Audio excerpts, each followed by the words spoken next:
Baik, Assalamualaikum warahmatullahi wabarakatuh. Salam sejahtera bagi kita sekalian. Om Swastiastu, Namo Buddhaya, salam kebajikan. Yang saya hormati Komisioner BNSP yang hadir pada pagi hari ini. Yang saya hormati Koordinator Bidang Sertifikasi Sekretariat BNSP.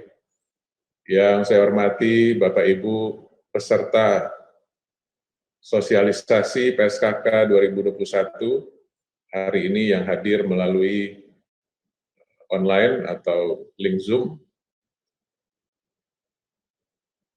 Kiranya kita semua tetap diberikan kesehatan dalam situasi pandemi COVID-19 ini yang sampai hari ini masih tetap berlangsung, dan kita belum tahu kapan ini akan berakhir. Maka dari itu, penting kita menjaga kesehatan dan juga harus selalu bahagia. Jangan stres-stres, karena bahagia itu juga bisa meningkatkan imun sistem kita. Baik Bapak Ibu, saya akan menyampaikan tentang kebijakan sertifikasi kompetensi kerja nasional. Saya akan menyampaikan secara singkat saja, karena Bapak Ibu yang hadir pada pagi hari ini semua adalah dari LSP, tentu sudah paham tentang sistem sertifikasi kompetensi kerja. Nanti mengenai teknis PSKK, nanti akan disampaikan oleh narasumber yang berikutnya, bagian teknis. Jadi hari ini, pagi ini saya akan menyampaikan tentang kebijakan secara umum. Nah, Bapak Ibu saya hormati, kita bersyukur di Indonesia ini sebenarnya sudah banyak regulasi yang terkait dengan SDM kompeten.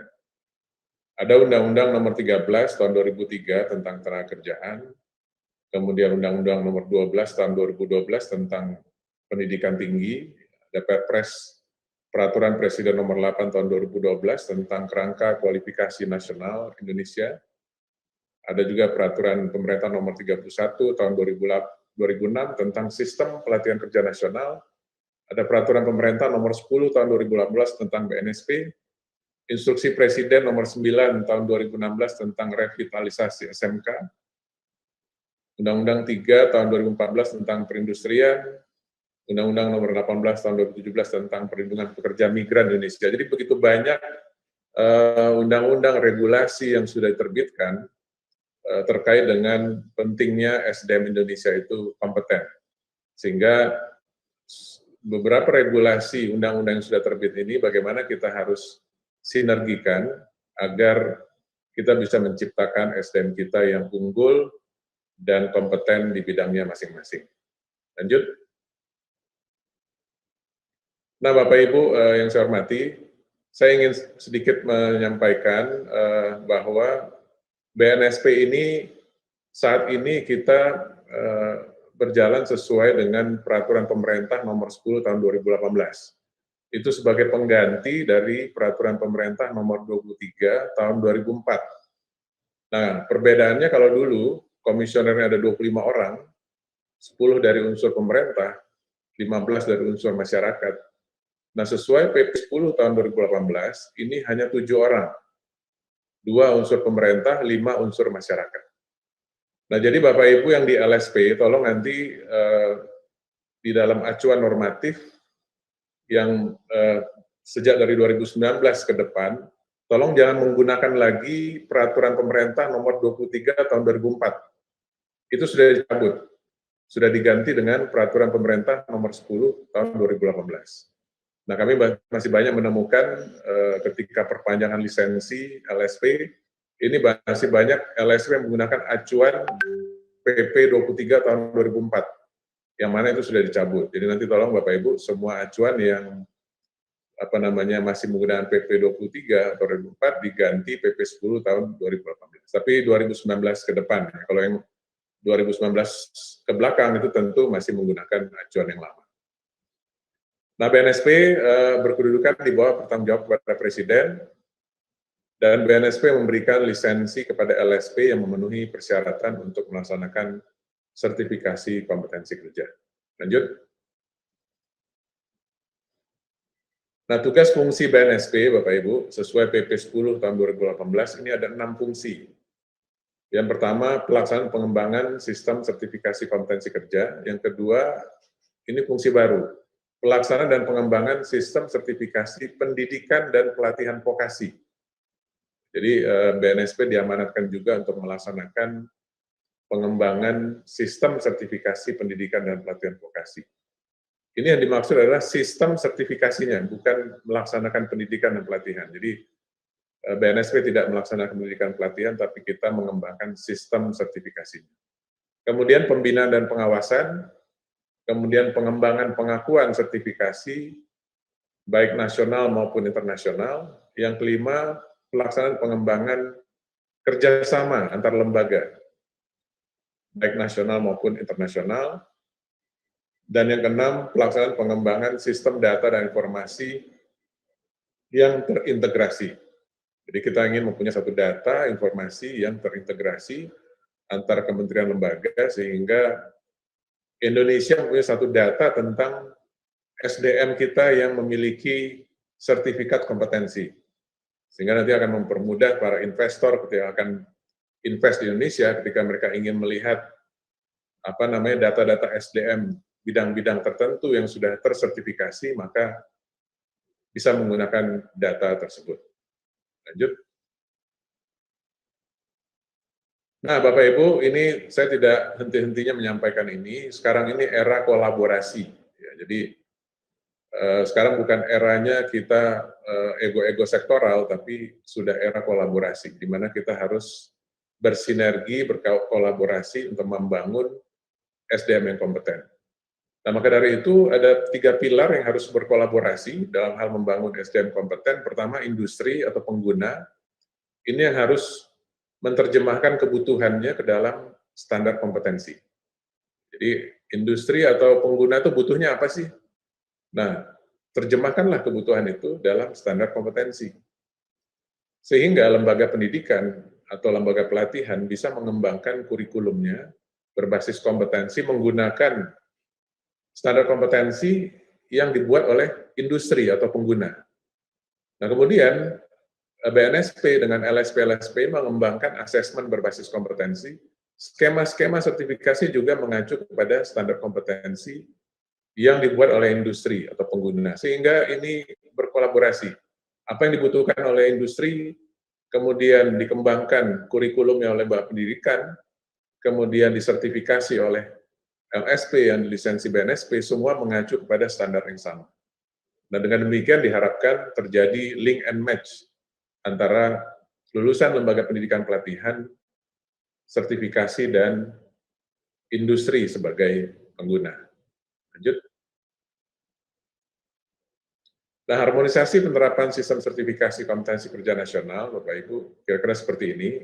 SKKNI, Standar Kompetensi Kerja Nasional yang dibuat oleh industri, itu disahkan oleh Kementerian Ketenagakerjaan melalui keputusan Menteri Ketenagakerjaan menjadi Standar Kompetensi Kerja Nasional Indonesia. Kemudian untuk KKNI, Kerangka Kualifikasi Nasional Indonesia, itu ditetapkan oleh kementerian lembaga sesuai dengan sektornya. Jadi itu ranahnya sektor.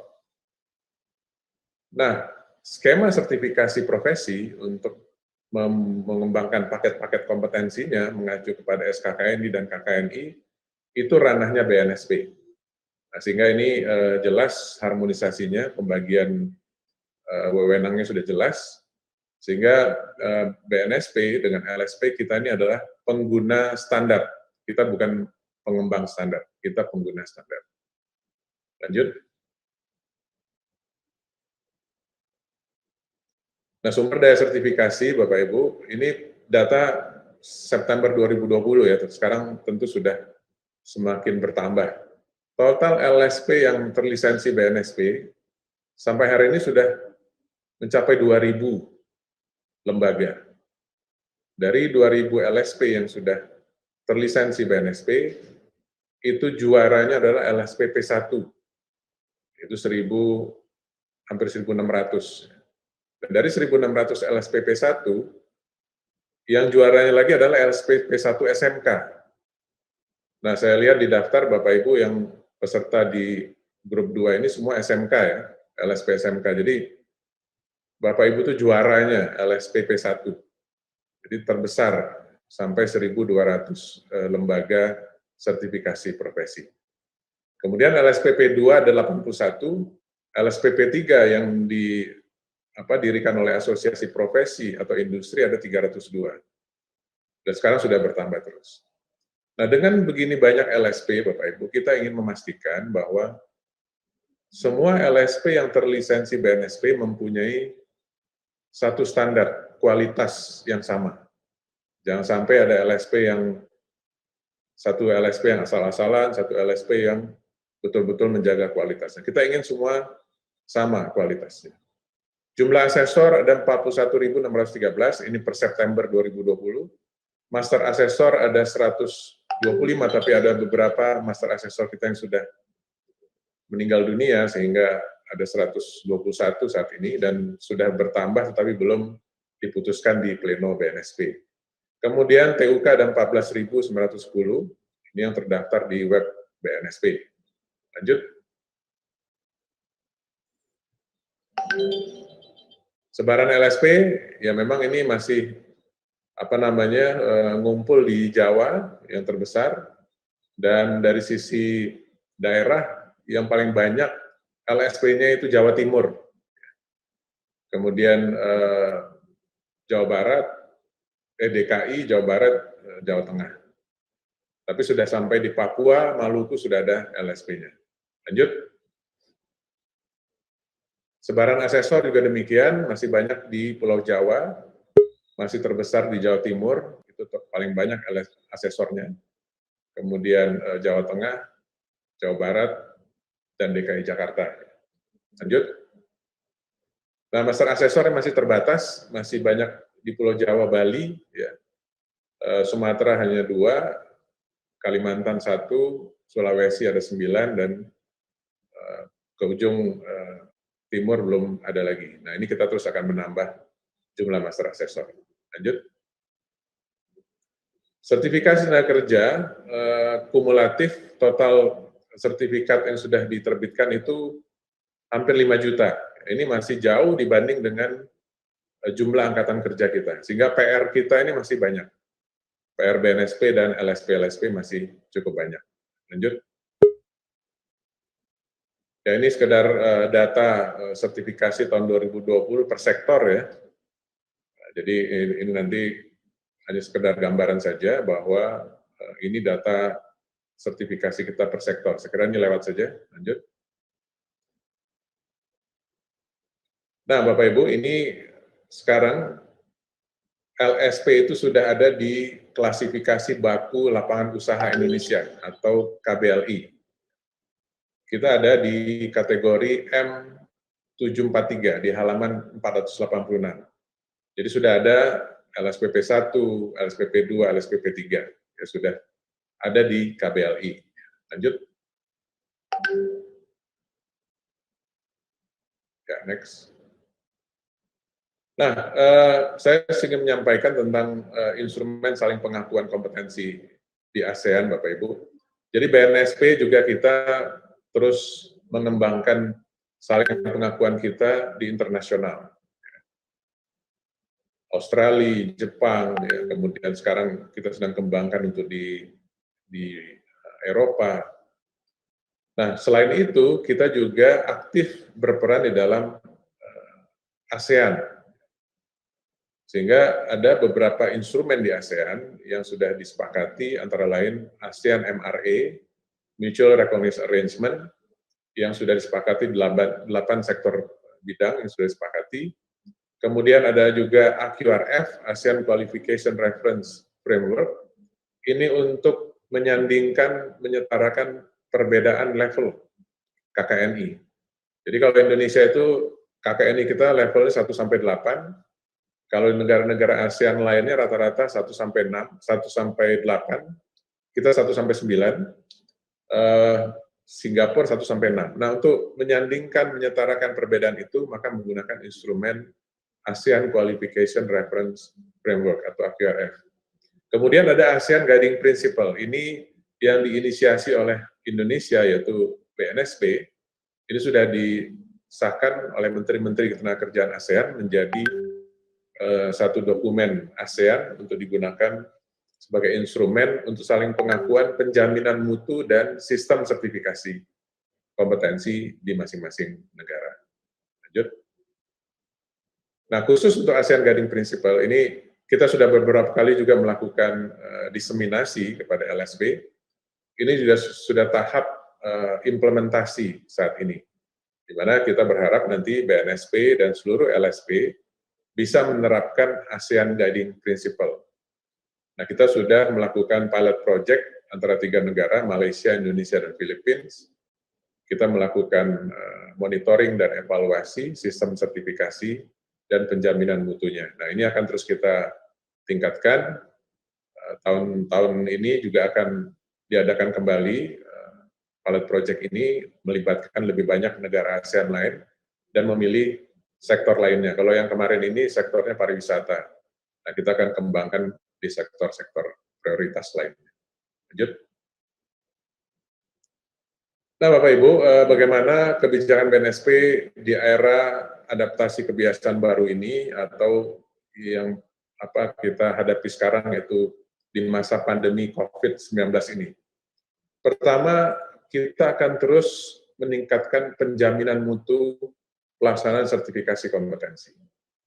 Tadi saya sampaikan dengan 1.800 lebih, hampir 2.000 LSP, kita akan fokus pada penjaminan mutu kualitas daripada pelayanan LSP.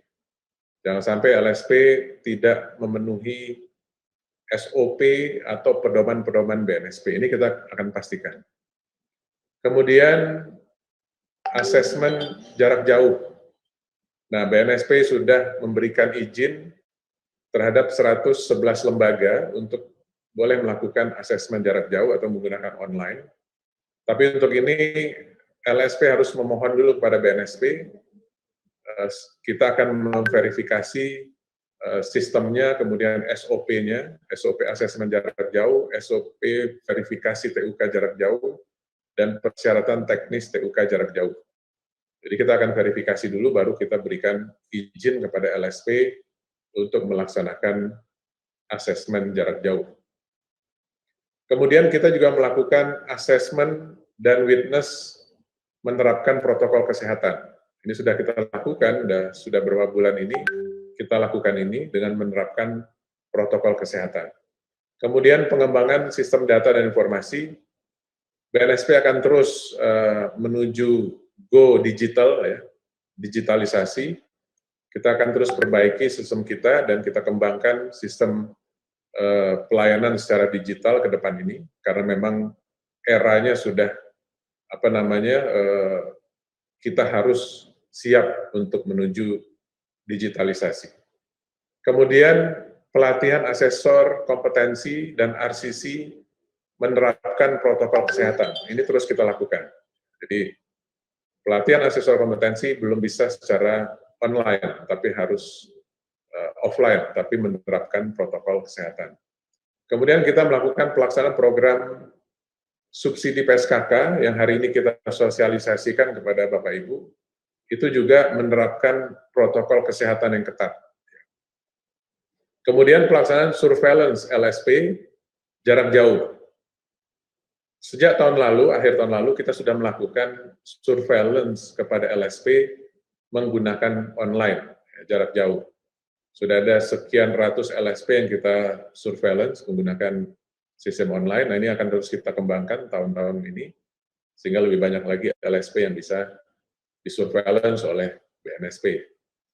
Kemudian mengembangkan peta okupasi nasional. Ini juga menjadi prioritas kita untuk mengembangkan peta okupasi nasional. Ini memang ranahnya kementerian, lembaga, sektor, tapi kita dalam hal ini menghimbau kepada kementerian sektor mengembangkan peta-peta okupasi nasional ini. Sampai saat ini sudah cukup banyak kementerian lembaga yang sudah mengembangkan peta-peta okupasi nasional. Lanjut. Next. Nah, Bapak Ibu, khusus untuk asesmen jarak jauh, sebelumnya ya ini, kita ingin pastikan bahwa asesmen jarak jauh ini harus menerapkan standar asesmen. Jadi bukan berarti karena menggunakan sistem online, standar asesmennya jadi berkurang.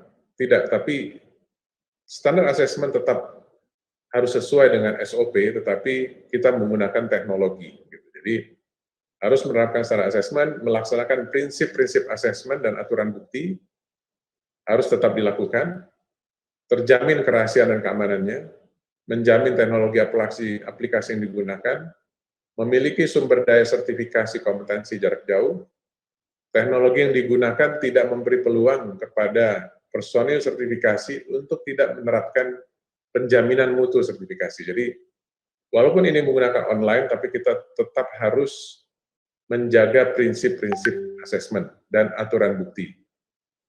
Maka dari itu, asesmen jarak jauh ini tidak bisa untuk semua metode uji. Jadi kalau metode uji, katakanlah observasi demonstrasi, tapi harus menggunakan peralatan yang rumit umpamanya, ini belum bisa dilakukan menggunakan AJJ. Jadi ini tergantung juga dengan metode uji yang akan digunakan. Lanjut. Nah, Bapak Ibu, ini untuk penjaminan mutu sertifikasi, ini akan kita lakukan mulai tahun ini. Antara lain, pengembangan standar kompetensi, ini akan kita terus himbau kepada industri untuk terus mengupdate standar kompetensi yang sudah ada. Kemudian kompetensi asesor kita juga harus kita tingkatkan, karena asesor ini yang mempunyai peran yang sangat strategis. Jadi asesor itu harus kompeten di bidangnya dan juga harus menguasai metodologi, cara mengajar dan juga melakukan asesmen kepada peserta uji. Kemudian kemampuan penyedia layanan sertifikasi atau LSP. Kita ingin LSP betul-betul menjalankan SOP yang sudah disepakati dan juga pedoman BNSP. Kita ingin LSP bertanggung jawab terhadap setiap sertifikat kompetensi yang diterbitkan oleh LSP. Jadi kalau kita memutuskan seseorang itu kompeten, maka LSP harus bertanggung jawab. Jadi kalau sampai dikomplain di industri bahwa ini tidak kompeten, maka LSP bertanggung jawab. Jadi kita bukan sembarangan memberikan seseorang itu predikat kompeten dengan sertifikat kompetensi pengakuan dari negara berlambang Garuda itu, tapi kita asal-asalan. Jadi kita harus betul-betul bertanggung jawab. Kemudian untuk personil BNSP sedang mengkaji sistem di mana kita akan pengurus LSP itu nantinya disertifikasi. Jadi pengurus LSP itu memang harus memahami dan menguasai sistem sertifikasi. Jadi ke depan kita ingin mengembangkan sertifikasi bagi pengurus LSP. Ini sedang dikaji. Kemudian juga keputusan asesmen, ini juga menjadi hal yang penting, karena keputusan asesmen itu menjadi penjaminan mutu kita, di mana kita pertaruhkan kepada industri, kepada masyarakat. Maka dari ini beberapa penjaminan mutu sertifikasi yang akan kita lakukan di tahun-tahun ke depan ini. Lanjut. Next.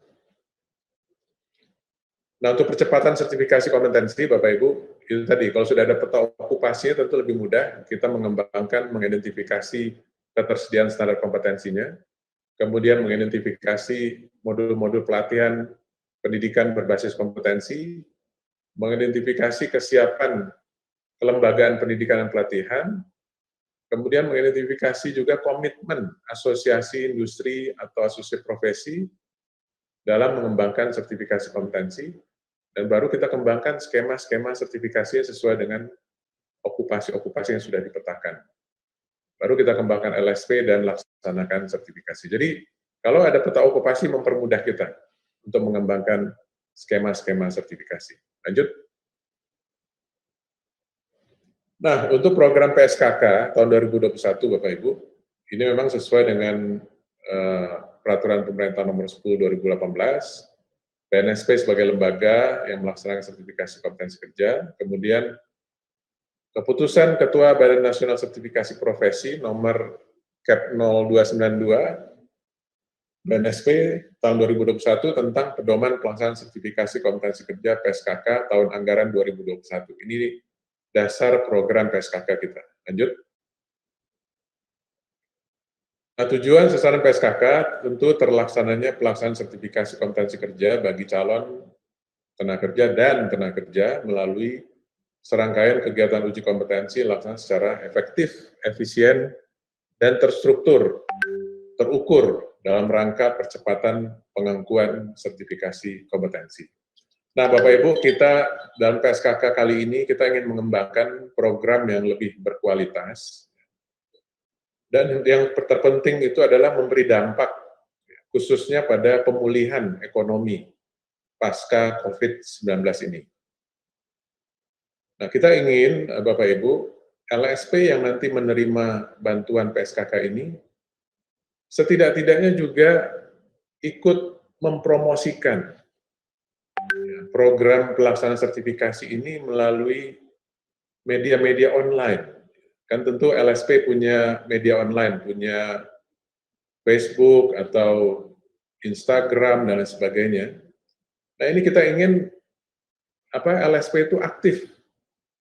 Jadi kalau menerima dana PSKK ketika melakukan uji kompetensi itu kita menghimbau agar ikut mensosialisasikan kepada masyarakat sehingga berdampak bantuan ini. Jadi bukan hanya untuk internal saja, tapi berdampak secara nasional.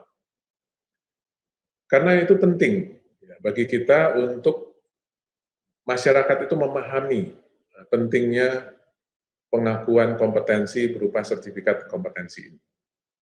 Kalau bisa ada testimoni dari peserta uji, silakan Bapak Ibu LSP divideokan, kemudian dimasukkan kepada Instagram atau Facebook, sehingga betul-betul dampak bagi masyarakat itu bisa dirasakan secara nasional. Nah, inilah harapan-harapan kami ke depan, karena kami belum melihat LSP menerima bantuan PSKK ini yang mempromosikan program ini, hanya internal saja. Nah, ini untuk tahun ini kita berharap LSP bisa ikut mempromosikan ini sehingga dampaknya bisa secara nasional, dan tentu secara tidak langsung kita juga bisa ikut membantu memberi dampak pada pemulihan ekonomi nasional kita pasca COVID-19 ini. Nah, kemudian tujuannya terlaksana sertifikasi sebanyak 129.860 orang calon dan tenaga kerja yang dilaksanakan oleh LSP yang terlisensi oleh BNSP.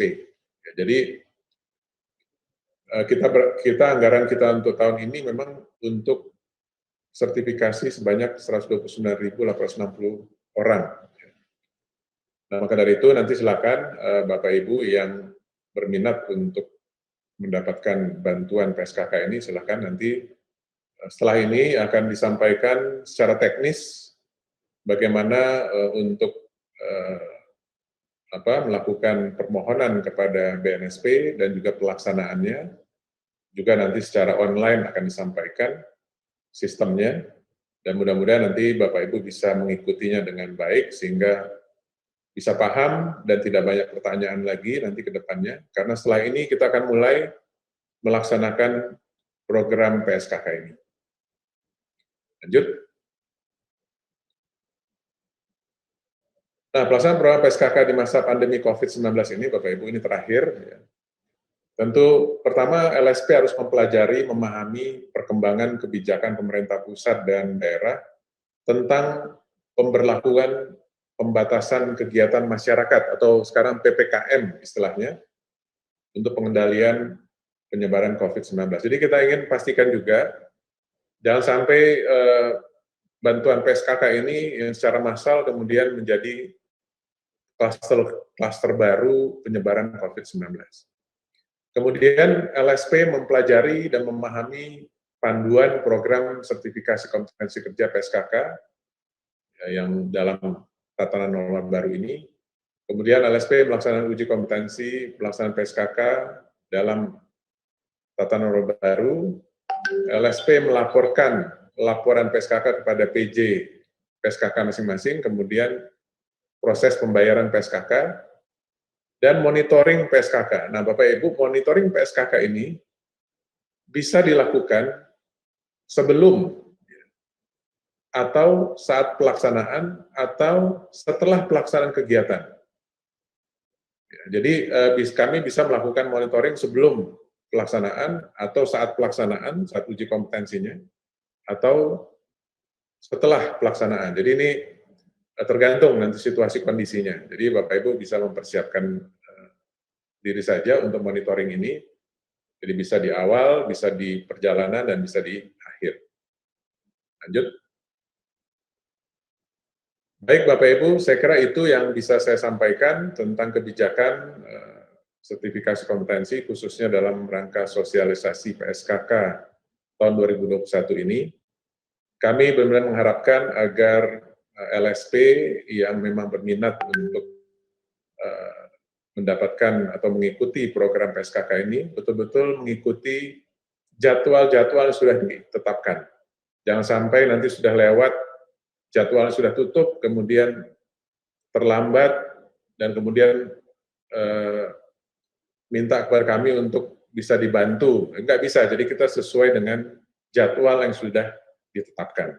Maka dari itu tolong nanti untuk sesi-sesi berikutnya akan disampaikan secara teknis, tolong dipahami betul, agar nanti proses ke depannya bisa berjalan lancar. Dengan mengucap syukur pada Tuhan Yang Maha Kuasa, maka kegiatan sosialisasi PSKK tahun 2021 pada hari ini, tanggal 16 Februari tahun 2021, secara resmi dinyatakan dibuka. Terima kasih. Assalamualaikum warahmatullahi wabarakatuh. Om Santi Santi Santi Om. Baik, selamat pagi Bapak Ibu perwakilan dari LSP, dan mohon izin Pak Aldo untuk kami bagian sertifikasi menyampaikan terkait sosialisasi pedoman program sertifikasi kompetensi kerja tahun anggaran 2021, lebih kepada beberapa hal terkait dengan pedoman yang akan digunakan di dalam pelaksanaan PSKK di tahun 2021. Tadi Pak Aldo sudah sampaikan beberapa hal terkait dengan regulasi-regulasi yang diamanatkan sehingga terlaksananya sosialisasi pedoman program PSKK tahun anggaran 2021 sampai kepada tadi pedoman dari Ketua BNSP terkait dengan pelaksanaan PSKK. Nah, pada kesempatan ini saya koordinator bagian sertifikasi akan menyampaikan terkait dengan pedoman program sertifikasi kompetensi kerja tahun anggaran 2021. Baik Bapak Ibu, kami mohon berkenan Bapak Ibu perwakilan dari LSP untuk mencermati hal-hal yang akan kami sampaikan, karena yang kami sampaikan adalah yang terkait dengan apa yang boleh dilakukan Bapak Ibu terkait dengan pelaksanaan PSKK, sehingga nantinya pada saat penyiapan seluruh dokumen-dokumen yang terkait dengan pelaksanaan PSKK, itu Bapak Ibu bisa menyelesaikannya dengan baik, dengan semua dokumen-dokumen terdokumentasi dengan baik, dan mengirimkannya sebagai laporan kepada BNSP terkait dengan semua pelaksanaan. Dan bagaimana pelaksanaan juga yang harus dilakukan di dalam operasional pelaksanaan PSKK juga nanti akan disampaikan dan akan akan di state di dalam pedoman-pedoman yang akan kami sampaikan ini. Pedoman ini nanti akan kami bagi atas dua sesi. Pertama, saya akan menyampaikan terkait dengan pedoman kebijakan-kebijakannya, dan nanti akan secara keuangannya bagaimana mempersiapkan semua dokumen-dokumen administrasi khususnya terkait pedoman keuangannya nanti akan disampaikan oleh Ibu Kiki. Jadi Bapak Ibu mohon dicermati karena ini menjadi poin di dalam pelaksanaan PSKK. Baik, kami mulai dari regulasi yang tadi juga disampaikan Pak Aldo secara regulasi operasionalnya, dimulai dari PP-nya PP nomor 10 tahun 2018 tentang BNSP sebagai lembaga yang melaksanakan sertifikasi kompetensi kerja. Sehingga Bapak Ibu nanti di laporan kami tidak akan menemukan lagi yang disampaikan Pak Aldo tadi bahwa ada PP nomor 23 tahun 2004 di dalamnya. Jadi semuanya sudah dasar hukum pelaksanaan kegiatan itu adalah peraturan pemerintah nomor 10 tahun 2018 dan kemudian secara operasionalnya kegiatan kita ini berdasarkan keputusan Ketua Badan Nasional Sertifikasi Profesi nomor keputusan 0292 BNSP tahun bulan 2 bulan Februari tahun 2021 tentang pedoman pelaksanaan sertifikasi kompetensi kerja tahun anggaran 2021. Jadi Bapak Ibu, pedoman untuk tahun 2021 ini sebenarnya tidak banyak jauh berbeda, tapi kami mengharapkan para perwakilan LSP yang ada di sini untuk lebih mencermati ada beberapa hal, poin yang memang ada beberapa perubahannya. Lanjut. Tujuan dan sasaran dari pelaksanaan PSKK ini adalah terlaksananya pelaksanaan sertifikasi kompetensi kerja bagi calon dan tenaga kerja melalui serangkaian kegiatan uji kompetensi yang dilaksanakan secara efektif, efisien, terukur dalam rangka percepatan pengakuan sertifikasi kompetensi. Jadi intinya Bapak Ibu bahwa pelaksanaan uji kompetensi yang Bapak Ibu lakukan itu memang harus berpedoman kepada efektif, efisien, dan terukur. Nah, ini menjadi dasar, menjadi tujuan dari pelaksanaan PSKK. Kemudian yang kedua adalah terlaksananya sertifikasi sebanyak 129.860 orang calon tenaga kerja yang dilaksanakan oleh LSP terlisensi. Jadi Bapak Ibu nantinya seluruh sertifikasi itu akan dilakukan ujinya kepada 129.860 orang. Lanjut. Nah, ini penting Bapak Ibu untuk Bapak Ibu ketahui tentang persyaratan penyelenggara PSKK atau LSP. Persyaratan itu pertama ya Bapak Ibu yang memiliki lisensi dari BNSP dan masih berlaku. Poin pertama itu bahwa LSP yang boleh mengajukan PSKK itu adalah yang memiliki lisensi dari BNSP dan masih berlaku. Kemudian yang kedua memiliki NPWP atas nama LSP atau lembaga induknya. Kemudian ketiga ada nomor rekening bank atas nama LSP atau lembaga induk. Kemudian keempat memiliki skema sertifikasi sesuai ruang lingkup yang telah dilisensi oleh BNSP. Kemudian mempunyai asesor kompetensi yang sertifikatnya masih berlaku. Kemudian mempunyai TUK yang telah diverifikasi oleh LSP. Kemudian memiliki kompetensi teknis asesor sesuai dengan skema yang diajukan pada PSKK dan diinput di sistem informasi, dibuktikan dengan dokumen sertifikat kompetensi atau dokumen lain yang relevan. Nah, Bapak Ibu, ketujuh ini semua sama pentingnya di dalam permohonan pelaksanaan PSKK. Jadi ketujuh ini menjadi penting, menjadi persyaratan di dalam penyelenggaraan PSKK. Lanjut. Nah, ini untuk persyaratan asesinya. Tadi adalah persyaratan untuk penyelenggaraannya. Nah, ini persyaratan asesinya. Siapa asesi yang diperbolehkan untuk mengikuti uji kompetensi pada program PSKK itu adalah untuk LSPP 1 SMK, peserta ujinya itu adalah siswa kelas 12 ya Bapak Ibu. Ini jadi tidak akan ada harapan kami itu tidak akan ada pertanyaan lagi, boleh nggak kelas 11? Ini udah jelas kita sampaikan di sini bahwa peserta uji adalah siswa kelas 12 untuk level 2 dan 13 untuk level 3 yang akan menyelesaikan seluruh skema sertifikasi level 2 dan 3 dibuktikan dengan logbook atau skill paspor terhadap klaster yang telah diselesaikan. Nah, ini menjadi persyaratan sehingga pada saat penyelenggaraan nanti Bapak Ibu dapat membuktikan bahwa mereka memang memiliki logbook atau skill paspor terhadap klaster-klaster yang telah diselesaikan sebelumnya. Kemungkinan mereka menyelesaikannya di kelas 10 ataupun di kelas 11. Nah, kemudian yang kedua, apabila LSP SMK memiliki sekolah jejaring, harus dibuktikan dengan SK penetapan jejaring dari Ditjen PSMK atau Dinas Pendidikan terkait. Nah, jadi kalau Bapak Ibu ingin mengikuti PSKK, berarti Bapak Ibu harus menyertakan SK terkait jejaring Bapak Ibu. Nah, SK ini kami tidak membutuhkan yang cukup banyak, jadi banyak yang mengupload dokumen itu dengan SK yang full seluruhnya yang dari Ditjen ke SMK. Nah, ini yang kita butuhkan adalah Bapak Ibu dari SMK yang memiliki jejaringnya itu saja yang dikirimkan ke kami. Jadi tidak perlu seluruh jejaring tersebut dikirimkan ke kami, tapi yang terkait dengan jejaring SMK Bapak Ibu. Nah, kemudian yang ketiga, memenuhi persyaratan dasar yang ditetapkan dalam skema LSP. Nah, di dalam skema LSP, Bapak Ibu kan ada poin tentang persyaratan dasar, sehingga itu menjadi acuan, jadi memenuhi persyaratan dasar yang ditetapkan dalam skema LSP. Kemudian untuk LSP P1 Diklat, peserta uji adalah asesi dalam lingkup peserta pendidikan dan pelatihannya ya Bapak Ibu. Jadi intinya adalah pesertanya itu benar-benar dari pendidikan dan pelatihan yang ada di LSP P1 Diklat, bukan dari luar Diklat Bapak Ibu di LSP tersebut. Lanjut.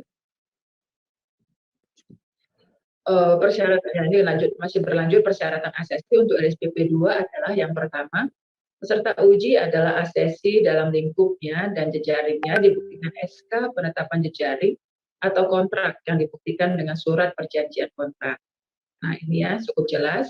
Kemudian yang kedua, memenuhi persyaratan dasar yang ditetapkan dalam skema LSP. Jadi kembali Bapak Ibu, karena ini menjadi dasar, menjadi persyaratan dasar, itu harus sesuai dengan skema. Nanti kita akan melihat juga skema dari LSP Bapak Ibu untuk kita lihat sebenarnya persyaratan dasar. Apakah memang memenuhi persyaratan dasar yang ada di skema tersebut. Kemudian untuk LSPP 3, pertama, peserta uji adalah asesi yang mempunyai kemampuan teknis sesuai dengan subsektor LSP. Kemudian kedua, memenuhi persyaratan dasar yang ditetapkan dalam skema LSP. Nah, kembali lagi sama, apakah itu P1, P2, P3, persyaratan dasarnya itu memang yang ditetapkan dalam skema. Lanjut. Starting program. Kita LSP wajib menggunakan perangkat assessment. Jadi Bapak Ibu ini dijelaskan adalah bahwa wajib menggunakan perangkat assessment terbaru. Ini poin ya Bapak Ibu yang menjadi harus diperhatikan Bapak Ibu sesuai dengan surat keputusan Ketua BNSP NOCAP 1246 BNSP 7 2020 tentang pengesahan modul pelatihan asesor kompetensi dan recognition current competence tanggal 22 Juli 2020. Jadi Bapak Ibu, kemarin kita pada waktu bulan Juli kita mengeluarkan keputusan tentang modul pelatihan asesor kompetensi. Nah, di dalam modul pelatihan asesor kompetensi tersebut, pada poin penetapan itu menjadi ketentuan bahwa pada tanggal 1 Maret 2021, seluruh LSP wajib menggunakan perangkat assessment yang terbaru. Nah, saya yakin di sini sekitar 200-an LSP itu sudah menggunakan perangkat yang baru. Jika Bapak Ibu belum menggunakan perangkat yang baru, berarti untuk mengikuti PSKK di tahun 2021 ini, Bapak Ibu wajib menggunakan perangkat assessment terbaru. Yang saya ingatkan sedikit itu misalnya mengenai perangkat itu ada mapanya, ada instrumen assessment-nya, ada melaksanakan assessment-nya dengan beberapa instrumen assessment, ada 11 instrumen assessment, nanti disesuaikan dengan instrumen assessment apa yang Bapak Ibu ingin lakukan. Nah, kemudian yang ketiga ada MKPA. Nah, perangkat assessment yang diwajibkan di dalam pelaksanaan PSKK tahun 2021 adalah sesuai dengan pengesahan modul pelatihan asesor kompetensi dan recognition current competency atau RCC yang kemarin kita keluarkan di tanggal 22 Juli 2020. Kemudian dilanjutkan, pastikan pelaksanaan uji kompetensi sesuai tatanan new normal COVID-19 ya Bapak Ibu. Jadi tadi Pak Aldo juga sampaikan, ini kita masih dalam tahap tatanan new normal COVID-19, sehingga kami sangat-sangat berpesan sekali Bapak Ibu jika ingin menyelenggarakan itu harus sesuai dengan ketentuan pemerintah. Ada yang jaga jarak, kemudian masker, cuci tangan, dan sebagainya. Nah, ini harus menjadi dilaksanakan oleh LSP di dalam pelaksanaan uji kompetensi. Lanjut. Nah, Bapak Ibu nih seperti tahun-tahun yang lalu juga kita melakukan ini alur proses PSKK. Jadi pertama ini kita sudah melakukan poin pertama yaitu BNSP melaksanakan sosialisasi, kemudian LSP mengajukan proposal kepada Ketua BNSP melalui sistem online. Jadi semua proposal yang diajukan Bapak Ibu itu menggunakan sistem online. Tidak ada satupun yang kita terima jika mereka mengajukan permohonan dengan sistem offline. Kemudian tim verifikasi melakukan validasi proposal yang nanti Bapak Ibu sampaikan. Kemudian tim verifikasi kita juga nanti akan melakukan validasi lapangan Bapak Ibu untuk melihat bagaimana Bapak Ibu bisa menyelenggarakan PSKK sesuai dengan target yang Bapak Ibu rencanakan. Kemudian tim verifikasi menyampaikan hasil validasi data LSP kepada Ketua BNSP. Kemudian kami atau BNSP nanti akan menetapkan penetapan LSP penerima program PSKK oleh Ketua BNSP. Kemudian LSP yang ditetapkan sebagai pelaksana program PSKK wajib menandatangani surat perjanjian kerja atau SPK dan surat perintah mulai kerja atau SPMK. Kemudian LSP pelaksana program PSKK melaksanakan kegiatan sesuai dengan SPK. Kemudian BNSP akan melakukan monitoring dan evaluasi. Lanjut. Dilanjutkan lagi, LSP pelaksana program PSKK wajib membuat laporan pelaksanaan dan keuangan kepada Ketua BNSP. Nah, ini ya Bapak Ibu yang kita sampaikan termasuk menjadi bagian nanti di dalam laporan, termasuk persyaratan-persyaratannya tadi. Kemudian tim verifikasi melakukan verifikasi terhadap laporan Bapak Ibu. Kemudian tim verifikasi menyampaikan hasil verifikasi laporan kepada pelaksanaan program PSKK kepada Ketua BNSP. Kemudian pembayaran program PSKK dilakukan sesuai dengan hasil kegiatan yang telah dicapai. Kemudian LSP pelaksanaan program PSKK dapat mengajukan belangko sertifikat bersamaan dengan proses pembayaran. Nah, ini juga stressing untuk tahun ini Bapak Ibu ya, untuk Bapak Ibu mengajukan belangko sertifikat bersamaan dengan proses pembayaran. Jadi tidak menunggu lama untuk mengajukan belangko sertifikat, karena kita akan nanti mengecek juga di dalam belangko sertifikat yang sudah diajukan oleh Bapak Ibu sebagai penerima PSKK. Kemudian nomor 15, pengajuan belangko sertifikat sesuai dengan surat edaran dari BNSP. Nomor B 1871 BNSP garing 9/2008. Lanjut. Nah, Bapak Ibu, ini kami sampaikan dan untuk menjadi perhatian ya Bapak Ibu, ini kita hari ini melakukan sosialisasi, mohon perhatiannya untuk jadwal-jadwal yang akan kami sampaikan ini. Bahwa kita sekarang pelaksanaan yang pertama yaitu sosialisasi secara online, kita ada range waktu 15 sampai dengan 19 Februari 2021. Kemudian pemasukan proposal PSKK melalui sistem online 25 Februari sampai dengan 15 Maret. Jadi Bapak Ibu sekarang mengikuti sosialisasi di tanggal 16 Februari ini, nah nanti Bapak Ibu bisa menyiapkan sebelum tanggal 25, sehingga pada waktu tiba tanggal 25 Februari, Bapak Ibu bisa langsung menginput semua pemasukan proposal Bapak Ibu. Dan batas waktunya adalah tanggal 15 Maret 2021. Kemudian setelah itu akan dilakukan verifikasi proposal tanggal 25 Februari sampai 15 Maret. Karena pada saat Bapak Ibu mengajukan proposal, kita di BNSP juga akan melakukan verifikasi terhadap proposal yang Bapak Ibu sampaikan. Kemudian kita penetapan penerima PSKK itu di tanggal 17 Maret 2021. Kemudian penandatanganan surat perjanjian kerja atau SPK atau PSKK itu tanggal 19 sampai dengan 26 Maret 2021. Penandatanganan SPMK surat perintah mulai kerja di tanggal 20 sampai dengan 29 Maret.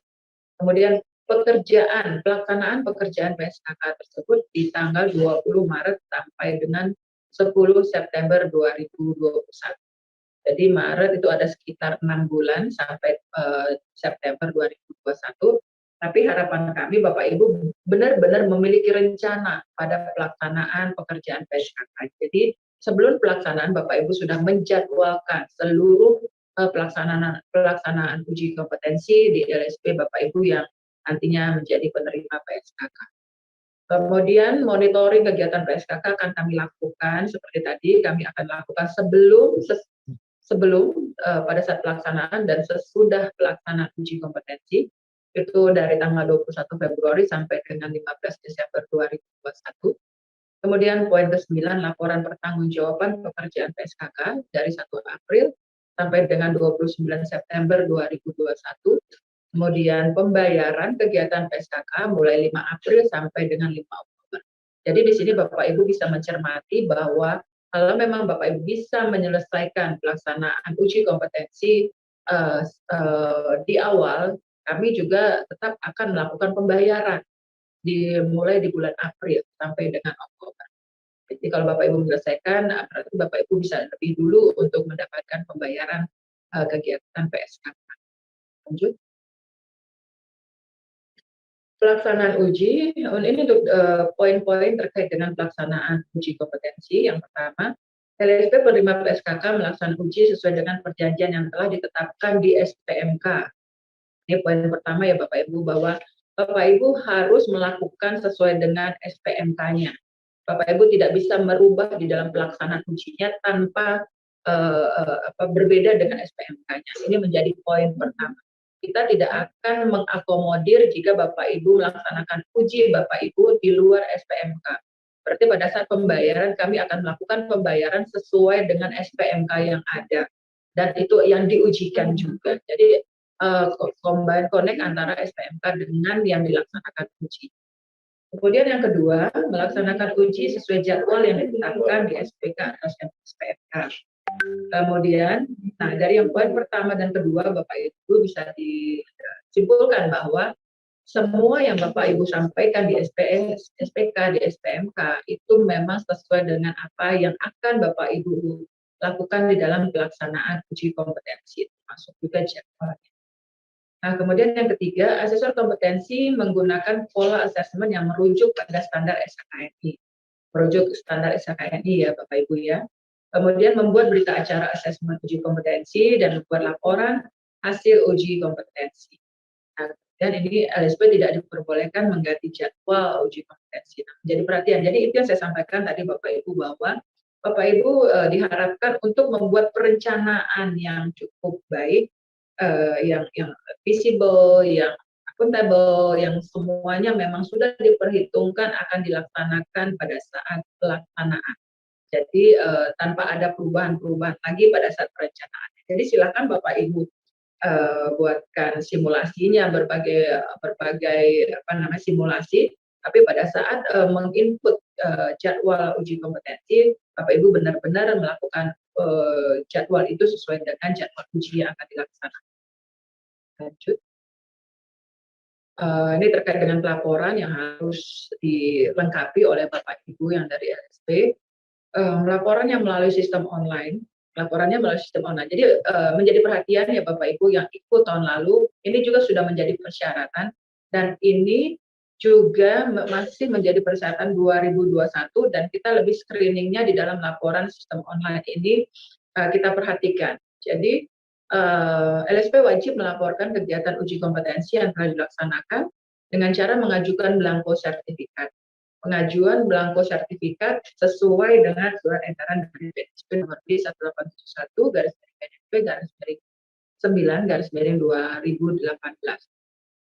Nah, jadi Bapak Ibu wajib nanti pada saat nanti akan dijelaskan juga bagaimana laporan apa-apa saja, bagaimana mengirimkan laporan, karena itu ada kapasitasnya seperti apa, bagaimana mekanismenya Bapak Ibu menginput laporan dengan sistem online, nanti juga akan disampaikan oleh Ibu Kiki terkait dengan sistem bagaimana Bapak Ibu menginput mulai dari pengajuan proposal sampai nanti Bapak Ibu melakukan input untuk laporan melalui sistem online. Nah, tetap dengan online juga tetap dilaksanakan, Bapak Ibu juga wajib menyiapkan laporan dengan menggunakan hard copy. Menggunakan hard copy yaitu pertama laporan pelaksanaan kegiatan, itu ada contoh di dalam lampiran pedoman, jadi yang nanti akan kita sampaikan di web juga terkait dengan pedoman PSKK, di dalamnya sudah ada contoh dalam lampiran pedoman. Kemudian yang kedua, laporan pertanggungjawaban keuangan ada juga di dalam contoh dalam lampiran pedoman. Kemudian pencetakan laporan asli untuk laporan ke BNSP, jadi dicetak yang asli itu untuk laporan ke BNSP. Kemudian soft copy laporan berupa scan laporan dan dikirim ke akun LSP masing-masing di website bnsp.go.id. Kemudian pelaporan secara keseluruhan ada juga di dalam lampiran pedoman yang dibuat oleh BNSP. Kemudian lanjut. Nah, ini terkait imparsialitas ya Bapak Ibu. Jadi ini perlu saya bacakan dan menjadi perhatian buat Bapak Ibu dalam pelaksanaan PSKK. Komisioner BNSP, Bapak Ibu tadi yang disampaikan Pak Aldo ada 7 orang, mereka adalah komisioner BNSP. Kemudian KPA kami dalam hal ini adalah Ibu Fitra di BNSP. Kemudian tim pelaksana ini adalah nanti kalau di pelaksanaan jika Bapak Ibu sudah menjadi penerima PSKK itu termasuk ada PJ di dalamnya, ada apa namanya itu, ada beberapa juga yang terlibat di dalamnya dan pihak yang terkait dengan program PSKK berkewajiban untuk mematuhi etika yang diatur dalam pasal 6 Keputusan Presiden Republik Indonesia nomor 54 tahun 2010 dan perubahannya dengan menghindari dan tidak melakukan tindakan-tindakan sebagai berikut. Pertama, berusaha mempengaruhi, berarti tidak melakukan tindakan-tindakan ya Pak untuk mempengaruhi komisioner BNSP, KPA atau anggota tim pelaksana di BNSP dalam bentuk dan cara apapun, baik langsung maupun tidak langsung untuk memenuhi keinginan calon peserta pelaksana program PSKK yang bertentangan dengan ketentuan dan prosedur dan pedoman pelaksanaan sertifikasi PSKK dan atau peraturan perundang-undangan yang berlaku.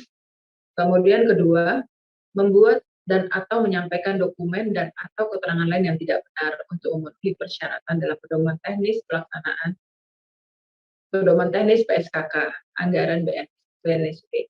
Jadi di imparsialitas ini Bapak Ibu intinya adalah tidak ada keterkaitan apapun di dalam hal semua yang dilaksanakan oleh LSP dan kemudian kita juga Bapak Ibu sebagai LSP penyelenggara atau pelaksana di dalam PSKK nantinya juga tidak diperkenankan untuk menyampaikan dokumen yang tidak sesuai dalam arti tidak sesuai dengan persyaratan-persyaratan yang kami sampaikan tadi di awal. Ini menjadi perhatian yang Bapak Ibu menjadi poin penting di dalam pelaksanaan. Lanjut. Nah, ini ada sanksi ya Bapak Ibu untuk sanksi administratifnya. Pertama, surat peringatan, pembekuan sampai penutupan terhadap LSP yang melakukan penyimpangan prosedur program PSKK yang telah ditetapkan. Kemudian yang kedua, LSP tidak mampu menyelesaikan paket pekerjaan sesuai kontrak yang telah ditandatangani, tidak diperbolehkan kembali mengajukan program PSKK di tahun yang akan datang. Berarti Bapak Ibu yang kemarin yang tidak mampu menyelesaikan paket, berarti untuk tahun ini tidak diperbolehkan, tidak diperkenankan kembali mengajukan program PSKK. Sanksi berdasarkan peraturan perundang-undangan pertama, LSP bertanggung jawab penuh terhadap pengelolaan alokasi anggaran program PSKK apabila terjadi temuan oleh tim auditor keuangan negara atau Inspektorat Jenderal, Kemnaker, BPK, dan BPKP. Jadi Bapak Ibu yang dari LSP nantinya jika menjadi penerima PSKK bertanggung jawab penuh terhadap semua anggaran yang dikelola terhadap pelaksanaan uji yang dilaksanakan oleh LSP. Kemudian kedua, BNSP akan melaporkan indikasi tindakan penyimpangan hukum, baik yang bersifat pidana maupun perdata kepada pihak berwajib, untuk melakukan upaya penyidikan penyimpangan sebagaimana dimaksud sesuai dengan ketentuan peraturan perundang-undangan yang berlaku di wilayah negara Republik Indonesia. Nah, ini perlu untuk dicermati ya Bapak Ibu untuk tidak melakukan terkait dengan penyimpangan-penyimpangan hukum, karena ini menjadi proses yang akan dilakukan adalah apakah pidana maupun perdata kepada pihak berwajib akan dilaporkan. Nah, untuk itu ini poin Bapak Ibu tolong diperhatikan sanksi-sanksi dan risiko-risiko yang akan dilakukan di dalam pelaksanaan uji PSKK tersebut. Lanjut.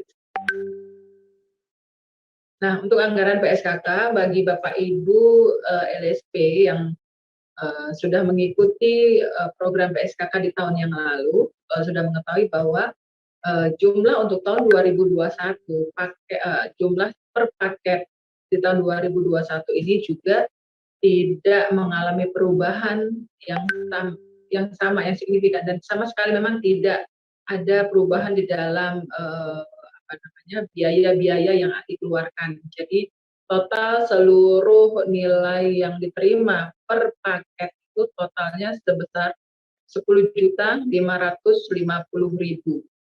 Nah, kemudian nanti ada potongan-potongannya, Bapak Ibu, ada potongan pajaknya, BPH pasal 21-nya, ada potongan PPN 10%, kemudian ada PPH pasal 21, kemudian ada potongan PPH 22, sehingga ada total potongan-potongan, sehingga dari 10.550.000 tadi, LSP menerima anggaran untuk satu paket program PSKK sebanyak Rp9.519.750.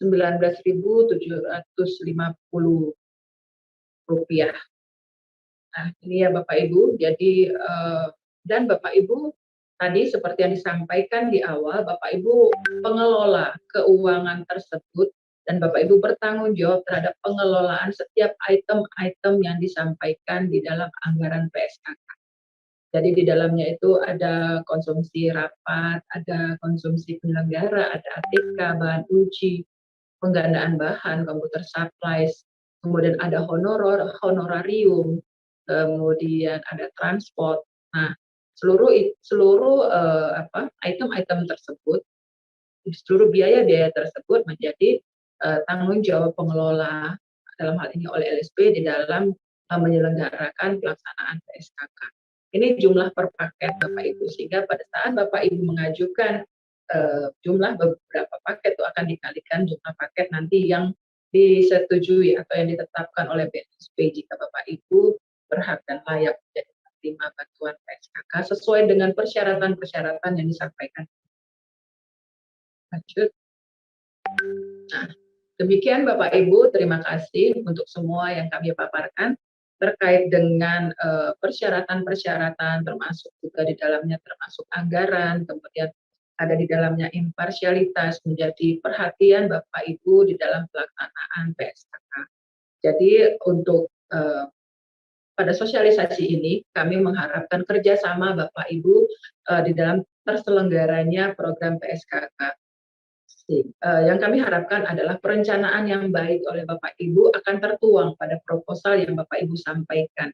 Sehingga melalui proposal ini kami bisa melihat kelayakan, feasibility dari pelaksanaan uji kompetensi yang akan Bapak Ibu laksanakan. Jadi mohon perhatiannya Bapak Ibu terkait dengan pelaksanaan PSKK, dan kami harapkan untuk jadwal tadi yang sudah kami sampaikan juga menjadi pedoman sehingga Bapak Ibu bisa menyampaikan sebelum tanggal batas waktu pengajuan proposal. Jadi ini bisa bertahap, Bapak Ibu bisa mengajukan di awal, tidak menunggu nanti pada saat terakhir untuk melakukan submit terhadap proposal. Nanti itu mungkin menjadi kendala apakah sistemnya hang dan sebagainya. Dan Bapak Ibu bisa mempersiapkan di awal terkait dengan pengajuan proposal. Satu lagi poin, Bapak Ibu tolong juga diperhatikan jangan sampai Bapak Ibu lupa melakukan submit pengajuan proposal Bapak Ibu. Sering terjadi seperti ini, pada saat awal mereka mempersiapkan semua input data semua belum disubmit. Nah, pada saat hari terakhir pengajuan proposal lupa tanggal terakhir untuk pengajuan proposal, sehingga pada saat besoknya sudah berakhir ternyata Bapak Ibu tahu bahwa Bapak Ibu belum mensubmit Jadi otomatis tidak sampai ke BNSP. Nah, ini menjadi perhatian juga Bapak Ibu pengajuan proposal. Jadi makanya saya bilang tadi itu masih ada seminggu waktu sekarang Bapak Ibu bisa persiapkan perencanaan-perencanaan terkait dengan pelaksanaan uji kompetensi yang kemudian nanti Bapak pada saat pengajuan proposal di tanggal 25 secara online Bapak Ibu sudah bisa input dengan rencana yang cukup baik. Oke, demikian saya kira terkait dengan pelaksanaan terkait dengan pedoman PSKK di tahun 2021 untuk Bapak Ibu cermati terkait poin-poin yang stressing, lebih stressing di 2021 termasuk juga input laporannya nanti untuk lebih detailnya terkait dengan keuangan, bagaimana Bapak Ibu mempersiapkan semua dokumen-dokumen tersebut, bagaimana saatnya nanti Bapak Ibu membuat laporan dan kemudian bagaimana Bapak Ibu secara sistem melakukan input proposal. Nah, nanti akan disampaikan oleh Ibu Kiki setelah ini. Baik Bapak Ibu, terima kasih, sukses semua dan semoga semua dapat menjadi penerima bantuan PSKK dengan mencermati semua kelengkapan-kelengkapan dan persyaratan-persyaratan yang telah saya sampaikan. Demikian Bapak Ibu, terima kasih. Selamat siang. Baik, terima kasih moderator. Selamat siang. Mohon izin Pak Aldo, Bu Lamria. Selamat siang Bapak Ibu perwakilan dari LSP. Saya di sini akan membacakan proses administratif pelaksanaan sertifikasi kompetensi kerja. Mungkin dari beberapa LSP di sini mungkin sebelumnya mungkin banyak yang berpengalaman ya, karena dari tahun-tahun sebelumnya kan program PSKK ada dan mungkin ada beberapa LSP yang belum juga baru tahu dan ada LSP yang sudah berpengalaman. Di sini saya akan menerangkan sedikit, mengulang kembali administratif di dalam PSKK itu seperti apa. Yang pertama adalah alur pencairan dana. Alur pencairan dana di PSKK ini sama seperti tahun-tahun sebelumnya. Mungkin ada perbedaan karena tahun kemarin itu ada pandemi ya, jadi mungkin ada perbedaan sedikit dan ada pengurangan-pengurangan. Dalam tahun ini masih tetap pencairan dana melalui LS. Jadi lewat KPPN, pencairannya lewat transfer. Jadi di SPK itu tanggal berakhirnya itu laporan harus diterima sebelum tanggal berakhir. Jadi kalau misalkan Bapak Ibu atau LSP ini laporannya lebih dari tanggal berakhir itu tidak bisa kayaknya untuk melakukan pencairan. Jadi dimohon untuk Bapak Ibu untuk laporannya nanti kalau uji selesai, laporan segera diselesaikan sebelum tanggal berakhir yang berada di SPK. Lanjut Mas. Oke, tanda tangan SPK.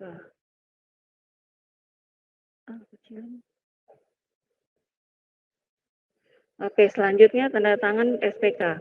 Yang pertama adalah tanda tangan SPK dilakukan setelah SK penetapan LSP penerima program PSKK yang diumumkan di website bnsp.go.id.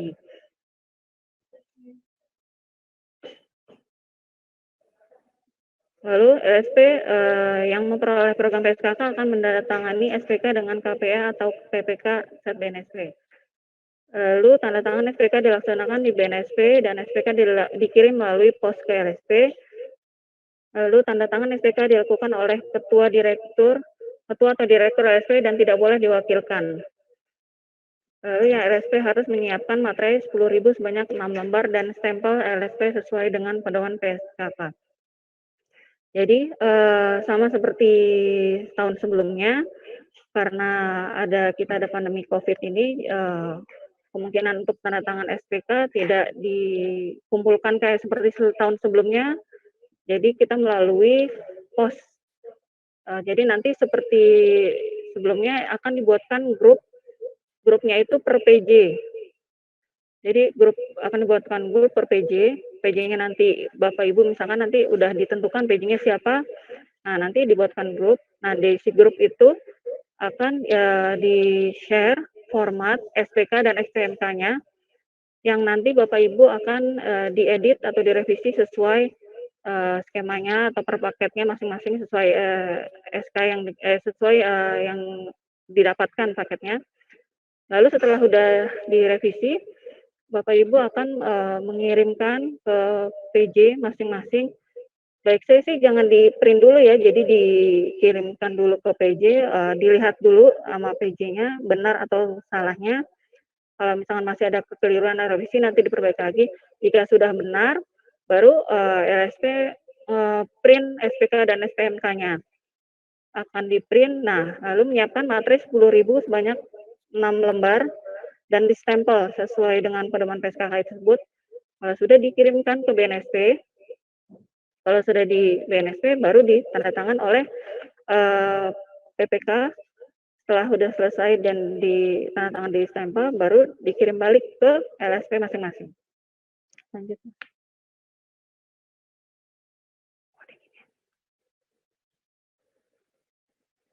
Selanjutnya, prinsip pertanggungjawaban.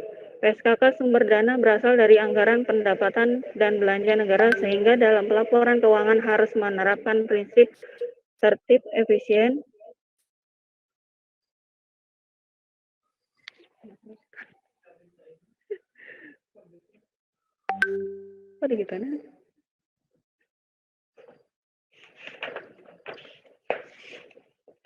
Oke, yang prinsip pertanggungjawaban tadi. PSKK sumber dana berasal dari anggaran pendapatan dan belanja negara, sehingga dalam pelaporan keuangan harus menerapkan prinsip tertib, efisien, ekonomis, efektif, transparan, dan bertanggung jawab. Sehingga laporan keuangan yang tidak sesuai dengan prinsip di atas harus dikembalikan ke LSP untuk diperbaiki. Jadi makanya kalau bisa sebelum tanggal berakhirnya di SPK, itu harus sudah sampai di BNSP. Karena kalau misalkan itu tidak ada pencairannya akan tidak bisa dicairkan. Dan sebaiknya kalau sebelum di print atau dijilid, sebaiknya Bapak Ibu mengirimkan via soft filenya via PJ-nya masing-masing untuk dikoreksi atau dilihat benar atau salahnya. Jika ada masih kekurangan atau kesalahan, itu akan diperbaiki dulu dengan LC. Jika sudah benar semua, baru sebaiknya baru setelah itu di print, dijilid, baru dikirim ke BNSP. Jadi nanti biar tidak ada pas sampai udah di BNSP, biar tidak ada kesalahan-kesalahan lagi, biar tidak bolak-balik lah seperti itu. Selanjutnya, ketentuan pajak. Yang pertama, seluruh penerima honorarium dikenakan potongan PPh pasal 21 yang akan diperhitungkan secara langsung melalui KPPN pada saat pengajuan pembayaran oleh LSP pelaksana. Bukti penerimaan honorarium ditandatangani oleh masing-masing penerima dan disetujui serta distempel oleh LSP. Yang kedua, perusahaan akan dikenakan pajak PPN sebesar 10% dan PPh pasal 22 sebesar 1,5% untuk pembelian alat tulis kantor, bahan uji, pengadaan bahan atau materi, dan komputer supplies yang akan diperhitungkan secara langsung melalui KPPN pada saat pengajuan pembayaran oleh LSP pelaksana. Yang ketiga, LSP wajib melampirkan surat setoran pajak atau SSP yang akan dibayarkan oleh LSP. Jadi pelaksanaan PSKK ini Bapak Ibu jangan ada yang potong pajak di luar ya. Jadi kita BNSP yang akan langsung memotong pajak tersebut gitu. Jadi Bapak Ibu hanya menerima yang sudah dipotong pajak gitu. Selanjutnya.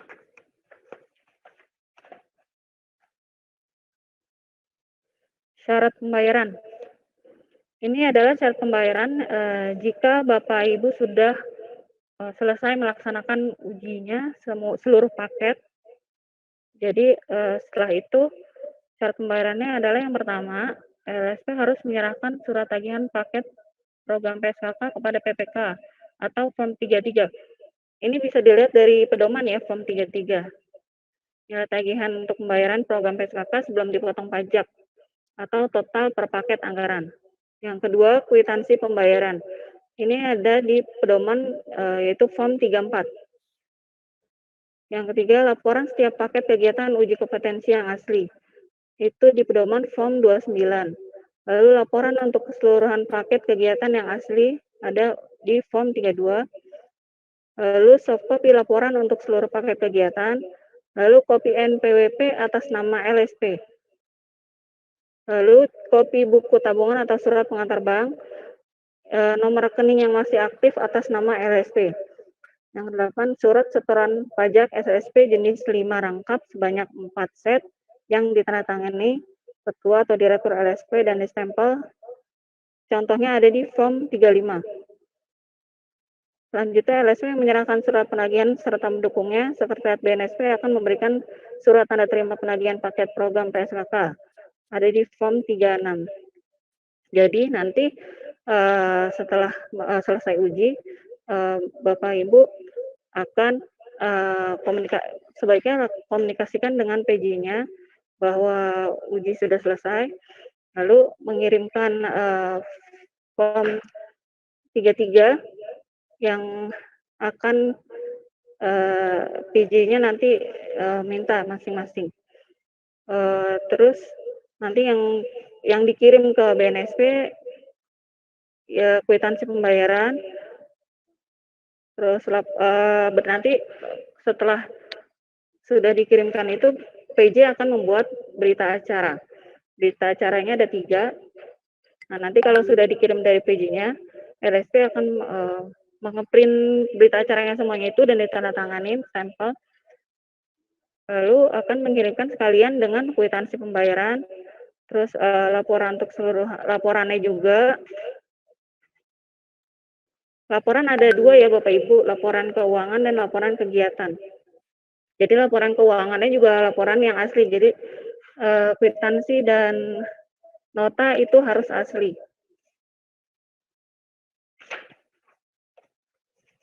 Selanjutnya.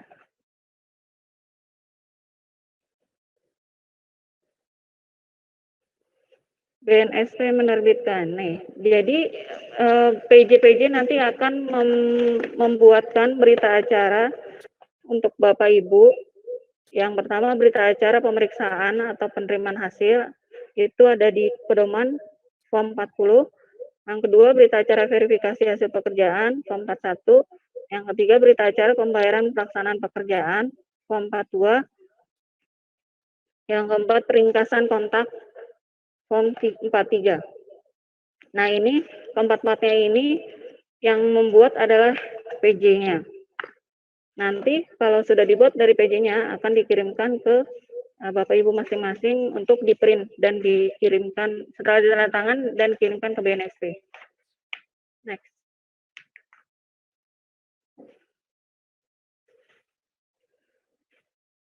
Ini ada di pedoman paling belakang.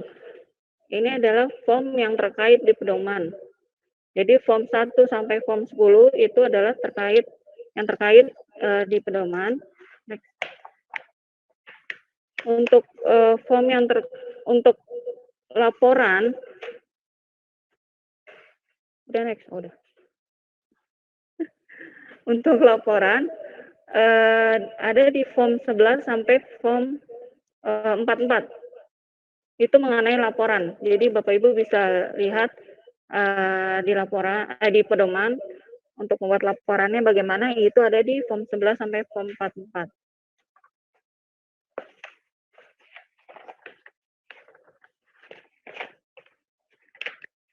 Di pedoman form untuk pembayaran tagihan itu form 33 sampai 36. Kalau form pada saat penandatanganan SPK form 37 sampai 39. Form berita acara pembayaran form 40 sampai 43.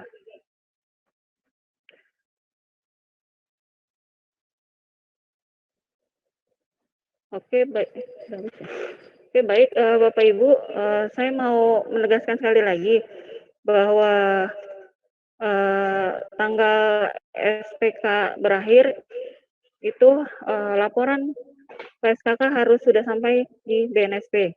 Terus yang kedua, dalam pelaporan untuk honor dan transport penanggung jawab, sekretariat, dan administrasi pelaksanaan, ada 3 itu dalam 1 hari tidak boleh double honor. Jadi misalkan dalam 1 hari ada uji 2 uji atau 3 uji, lebih dari 1 uji lah, itu tidak boleh mereka yang ada nama di transport dan honorarium itu, tanggung jawabnya, asesornya itu tidak boleh double honor.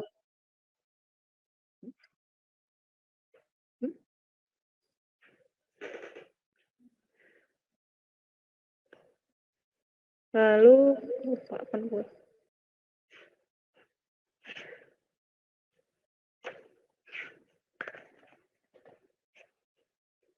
Oke, baik Bapak Ibu, untuk proses administratif pelaksanaan PSKK-nya sekian. Selanjutnya itu yang Mbak Suci itu.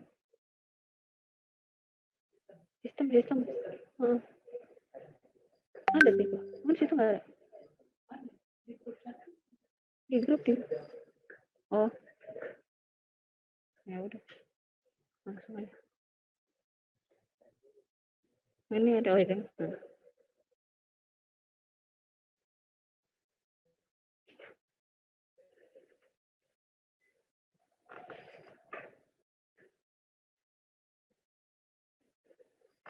Baru nggak?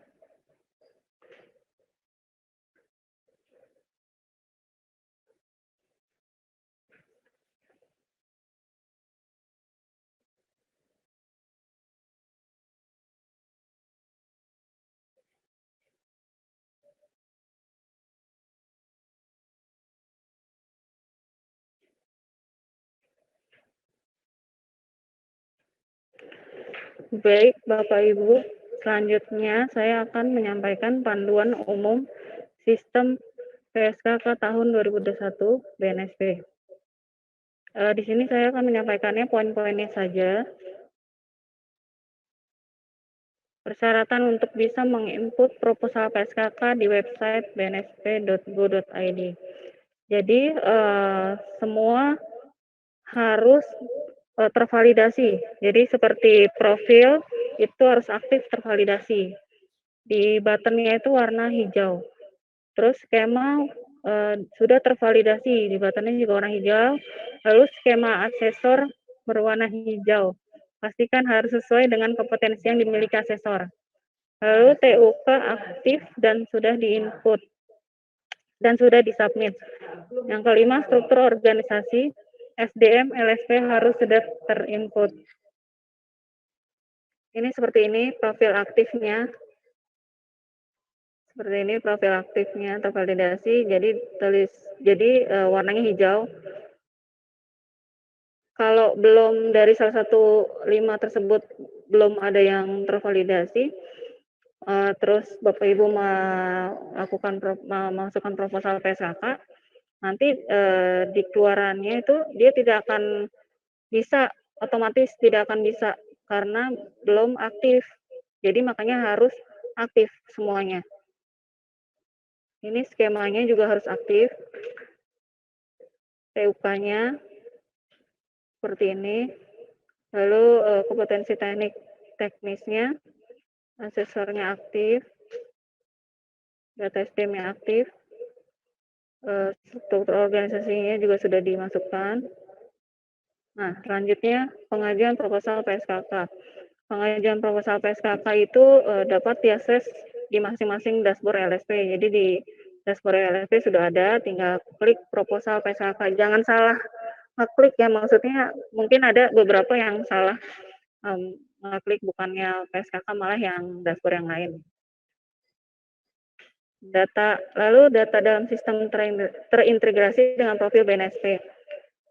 Jadi profil PSKK itu, pengajuan proposal PSKK itu sudah nge-link dengan profilnya BNSP, yaitu asesor, TUK, jadwal, sama struktur organisasi.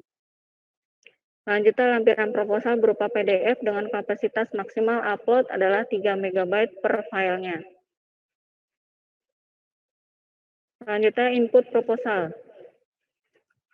Membuat rancangan jadwal uji kompetensi dan disimpan dalam posisi draft. Jangan disubmit untuk jenis jadwal pilih PSKK. Jadi untuk jadwal uji, jika mungkin masih ada nanti ada kesalahan atau perubahan apa, nanti sebaiknya jangan disubmit dulu. Jadi, untuk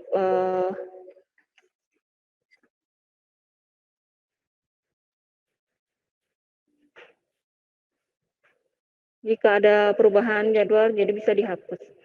Lalu untuk jenis jadwal, pilih yang PSKK. Pilih yang PSKK ya Bapak Ibu, jangan pilih yang selain PSKK. Lalu cek profil LSP, pastikan statusnya aktif validasi. Seperti yang tadi saya jelaskan, bahwa profil LSP itu harus aktif. Kalau tidak aktif, ya otomatis dia akan menolak. Selanjutnya, inputkan data proposal. Itu buat di Word dulu, lalu dicopas ke sistem atau langsung di-input di sistem. Selanjutnya, lampirkan data sesuai kebutuhan proposal dengan format semua PDF dan maksimal upload 3 MB. Lalu klik simpan draft untuk menyimpan dan klik submit untuk submit. Jika data sudah di-submit, itu tidak bisa diedit. Ini juga perhatian dari tadi juga yang Bu Lamria sampaikan. Jadi kalau misalnya udah di-submit, ya itu udah tidak bisa diedit lagi. Laporan PSKK. Laporan PSKK itu di-scan dari dokumen asli dan dibuat dalam format PDF. Yang kedua, laporan PSKK dilakukan di sistem dengan maksimal upload adalah 4 MB per dokumen. Apabila dokumen laporan lebih dari 4 MB, bisa dikompres online atau dibuat multi-part dokumen. Ini laporan PSKK yang untuk ini ya, di web. Nah, jadi Bapak Ibu itu laporan itu selain hard copy ada soft copy-nya. Soft copy-nya yaitu di-upload ke web. Laporan juga disimpan di cloud Google Drive yang akan dibuat oleh tim BNSP dan diupload di website bnsp.go.id. Pastikan LSP mempunyai email yang aktif. Tata cara upload laporan PSKK di cloud Google Drive. Yang pertama, siapkan email aktif LSP. LSP emailnya harus aktif ya Bapak Ibu. Kalau tidak aktif nanti dia tidak bisa lah, akan kerepotan nantinya. Yang kedua, link Google Drive dapat diakses melalui website bnsp.go.id di halaman download. Yang ketiga, klik link dan upload dokumen dan gambarnya. Yang keempat, link Google Drive dapat di-download setelah SK penetapan PSKK diumumkan. Perlu perhatian, jadi LSP tidak boleh menghapus data di cloud-nya. Selanjutnya, pengajuan belangko PSKK. Untuk pengajuan belangko PSKK, pada jadwal pilih jenis jadwal PSKK. Ini dipastikan lagi ya Bapak Ibu, jadi untuk pengajuan belangko itu dipilihnya adalah jadwal PSKK. Karena karena kita akan melihat nantinya sesuai nggak jumlah PSKK yang diterima.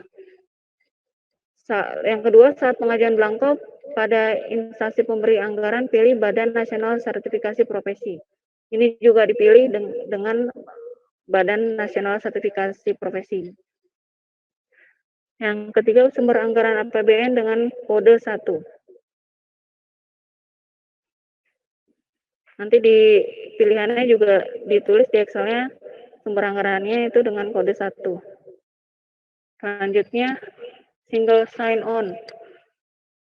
Registrasi member BNSP untuk asesi maupun pengurus LSP melalui laman Sisnaker https://kemnaker.go.id. Untuk mendaftar Sisnaker, wajib memiliki nomor HP untuk verifikasi pendaftaran.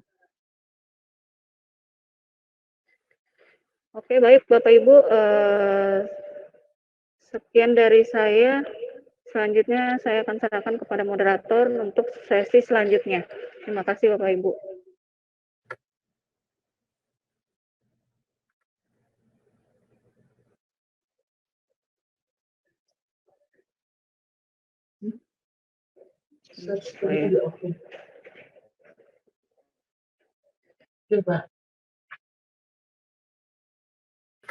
Baik, terima kasih kepada Ibu Kiki atas materi yang telah disampaikan. Bapak Ibu yang kami hormati, acara berikutnya yaitu sesi tanya jawab. Kami buka satu termin pertanyaan terdiri dari 3 orang penanya. Bapak Ibu dapat memanfaatkan fitur